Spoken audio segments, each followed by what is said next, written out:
In a major discovery made, several rock sculptures were discovered in the premises of Anundaram Borua Institute of Language, Art and Culture or ABILSC in North Guwahati. The rock sculptures were discovered during an excavation process in the ABILAC premises. The discovery of the sculptures has increased curiosity among the locals and ABILAC officials. ABILAC Director Dilip Kumar Kalida informed that officials from the Archaeological Society of India are looking into the matter to trace the origin of the sculptures. Meanwhile, the ASI has stopped the ongoing construction and excavation work in the site.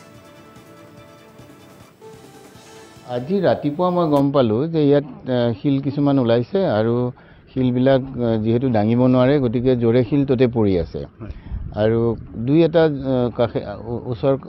মানে কাখৰীয়াকৈ থকা hill বগৰাইও দিয়া হৈছে হিপালে যত মানে মাটিবোৰ পেলাইছে তাত আৰু তাৰ বাহিৰে এনে ধৰণে দমাই থোৱা আছে আৰু গম পোৱা গল যে প্ৰথমতে মোক খবৰ দিলে যে ফৰেষ্ট ডিপাৰ্টমেন্টৰ মানুহ আহিছে আৰু ফৰেষ্ট ডিপাৰ্টমেন্টক জনাইছে যে ইয়াৰ পৰা ট্ৰাকে হিল নি পেলাই বিক্ৰী কৰিছে কিন্তু আহি পেলাই ফৰেষ্ট ডিপাৰ্টমেন্টৰ মানুহ চাই পেলাই দেখিলে যে ইয়াৰ পৰাটো এবোৰ হিল ডাঙিব পৰা সম্ভৱ নহয় ডাঙৰ হিল যেহেতু আৰু গতিকে সেই কথাটো গল তেওঁলোকে আহি চাই গল তাৰ অলপ পিছতে আৰ্কিঅলজিৰ মানুহ আহিলে